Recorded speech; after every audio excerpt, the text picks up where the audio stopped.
if it gets warm, well, I can turn this one on because I know it gets kind of warm. My son turned it on last night, and the sheets in here, the covers, are really thin. So I was like, where did this ice cube come from? All right, so I'm going to show you what and for many years, how I taught people how to write an offer. Is that fair? So you understand we have a base point. If you go out there, a lot of the ways that people are teaching how to put offers in is going to be this way. And then I'm going to show you how I do it that's different. Okay? Now, everybody does all cash. I'm pointing my button there. All cash offers, no contingencies. I start at 50%. They usually are running at maybe 60, 65%. But it's basically the same concept. It's an all cash offer, no contingencies. You guys know what that means? No conditions. Yep. All right. Just the ones that we write in here next. Right? And you guys can take a picture of the screen if you want to, or I think I'll have access to the slides later too. As is, where is, with any and all defaults. So in other words, if it has termites, I'm buying them all. Not just one or two. Right? You with me? Everybody nod your head if you're with me. Yes. Because I can't hear the rattling. All right? This contract is assignable. Most of the people don't have any money to close the transaction. So if you want to be a bird dog, you get the property under contract, and then you wholesale that contract to somebody else. I'm going to teach you how to do that too in a little bit. But this contract is assignable. So do you guys understand what that means? Yes. I can change the name in there if it says that, of the buyer. Due diligence period of 15 plus days. In California, it's 17 days on the contract. Okay? They're always going to counter back. If you put 17, they're going to counter back with what? 10. Yep, 10 days. Okay? And then you're going to counter back with what? 11, 12. 14. Yeah. All right, closing on or before 30 days after the effective date. Do you guys understand what the effective date is? All prior. The effective date is when there are 2 wet signatures on one contract. My signature as a buyer and the seller's signature. And until there are 2 wet signatures on a contract, you don't have squat. Or, what was the word? Married. Married. Yeah. You guys get that? Now, what does it mean when I say on or before? If I call them up and say, hey guys, I'm ready today, I've got 15 days left on the contract, but I can close today. Can we close today? And if they say yes, you can do it.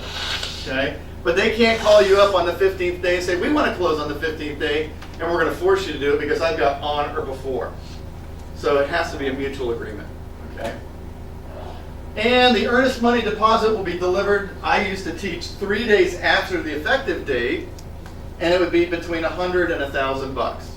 Or in Orange County, it needs to be 3% because, you know, That's just the way we do things here. right? This is the typical investor structure of how somebody is going to put an offer in. If they just went to some $70,000 bus tour, you guys paid how much? Less than that. Less than that. Yeah, but they have a party in a Mardi Gras. You know. What's that? I could be. It's a heck of a party, I gotta tell you. I've been there. I designed it. Hooray for you, that's awesome. Yeah. I was there before it was there. So, what's that? The diligence period and the closing date, they're mutually exclusive or happening at the same time, 30 days and 15 days? Everything is It's all the same? yeah, I don't, there's a word for that. It's all concurrent, yeah.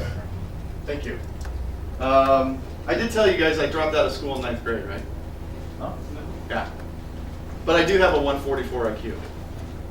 I literally complained that I was smarter than the teachers, and they were, you know, oh, shut up, you little kid. But I actually was. I was bored. So, it's got to stand out. Otherwise, yours looks like just everybody else's. If you look like the rest, if your offer is the same as that one that I just showed you, what's special about you? Except your mom says you're special. Right? Nothing. So here's what I did. I restructured my purchase agreement to do this. And you're going to see some similarities, but it is still an all cash offer, no contingencies, and I do start at 50%. If fair market value, after repaired value, is $100,000, my offer is $50,000. All cash, no contingencies. And it's as is, where is, with any and all defects or defaults. Okay, same. This contract is not assignable. And I want you, even though it has a checkbox section, I want you to write in the additional comment section that this contract is not assignable. Okay, because if the contract is assignable, that's a big red flag to the seller's agent saying you don't have any money, isn't it? Okay. Oh, and the way you take title, I almost got a special talk here. Don't ever put in your name and or assigns. Because if I get an offer like that, I rip it up immediately. Because you don't have money. It's a sign. You don't have money. Okay. So, by putting this contract is not assignable, what does that say to them? Ooh, he's going to buy it. Or she's going to buy it. Or that entity's going to buy it, right? Due diligence period of 48 hours. Why 48 hours? It's not 17 days.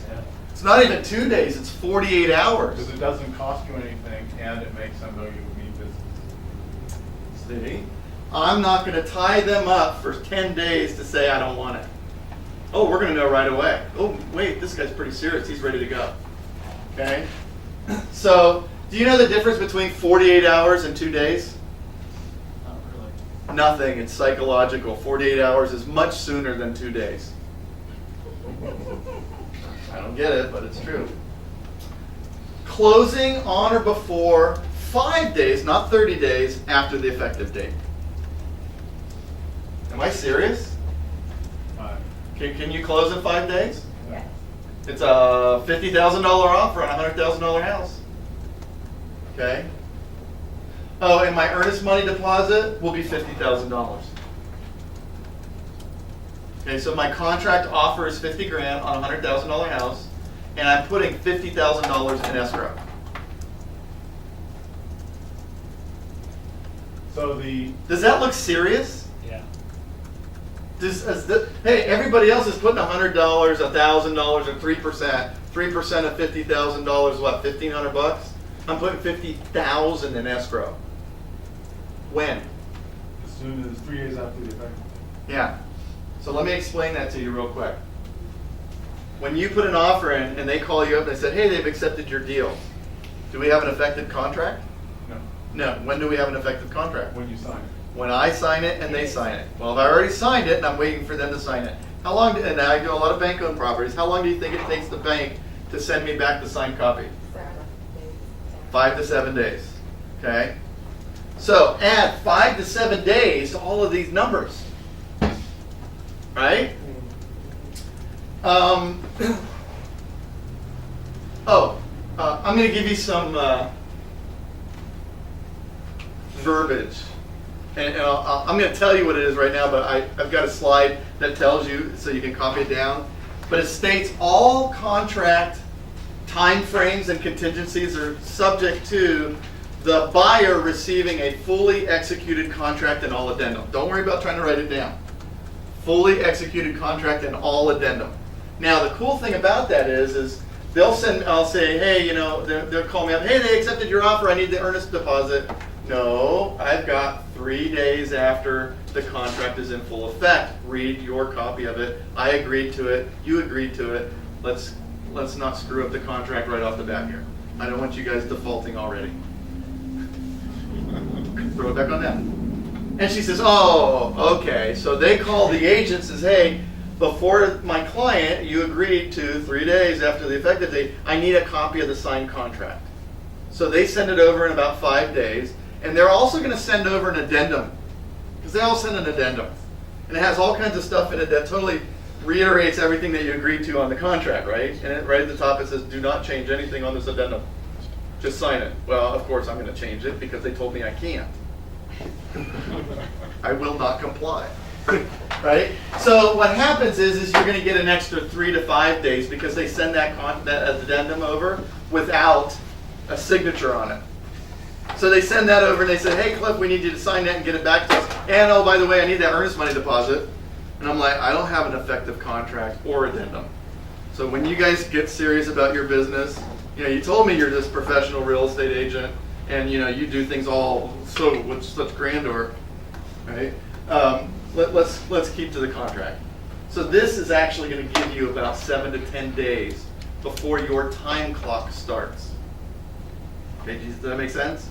So if they accept this right out of the gate, you've got about 10 days to come up with $50,000. Well, you actually have 10, 11, 12, 13 days to come up with your earnest deposit. You guys get that? Okay. So if you don't have the 50 grand, do you think you can come up with it in 13 days? Yeah. Money follows a deal, right? So if you get a house that's 50% of market value, you can't find anybody to give you the money, call me. Maybe I'll do it. Okay? Looks serious, motivational for the seller. They don't like what? What are they not going to like? They're going to like that, but what are they not going to like on this offer? The price. The price. The price. So if we go back to the other one, everybody is negotiating what? The price. So here's what I'm going to do. Right? No, I don't know why there's no sound. But no deal, right? Everybody knows who Mr. Wonderful is. Right? No deal. I mean, he says that in his sleep. Right? We don't have a deal. So if they don't accept this, what happens? And they counter my number. They're going to counter offer me, correct? They're going to change the number. Are they going to change any of this? No. Oh, they want this, but they're going to change that number. As soon as they change that number, what happens to my offer? It becomes Trash. null and void. Okay? Once they counter you, your offer disappears. It goes off the table. All right? And when that happens, you don't have a deal. So what I do is I come back and I change it back to the standard contract terms. Okay? So what I do is I make it an all-cash offer, no contingencies. I raise the 50% to whatever my maximum allowable offer is. Okay? I'll go right to the number because I'm not going to play games. I'm a honey badger. I don't give a shit. Right? So if I'm going to offer $65,000 as my max on that, I will make my offer $65,000. Unless they're only asking $60,000 for it, then I'll do a full price offer. $60,000. Sometimes I've done the 65 and gone over what they were asking. And they're like, what are you, nuts? I'm like, no, I want the house. As is, where is, with any and all defects. Stays the same. I change it to, I cross out the not. Remember? Because we wrote it in there. There's a reason. Now, in a big magic marker, I cross out the not and I initial it, so I make the contract assignable. Right? That's a big red flag. And I change the 48 hours to 15 days, whatever, 17 days. And I put my closing date back to 30 days. And I take that $50,000 earnest money deposit and I change it to $1,000. But I came up to $65,000, which is my maximum number.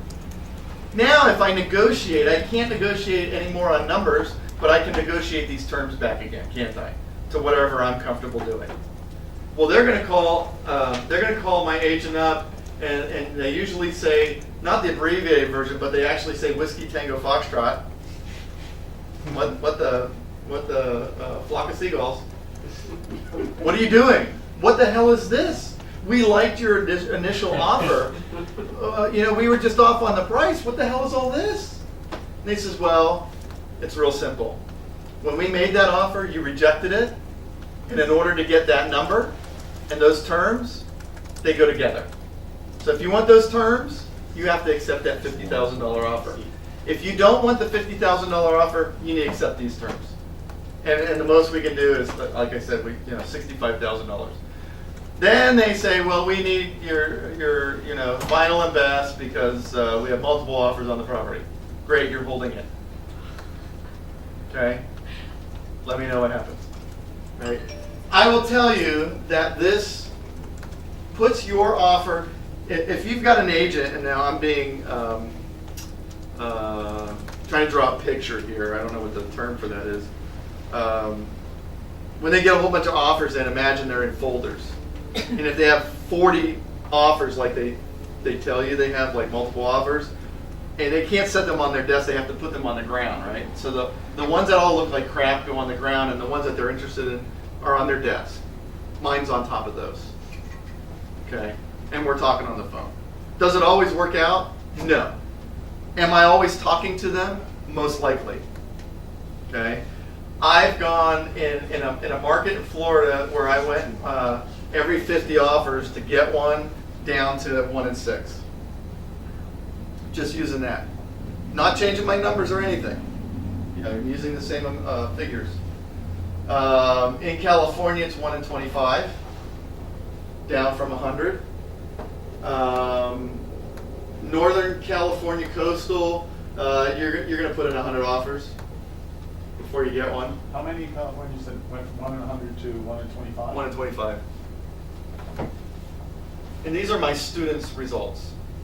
So these are not just me telling you what I can do. It's my students' results, which is more important to you than, you know. You guys understand that? All right, here's the cool thing.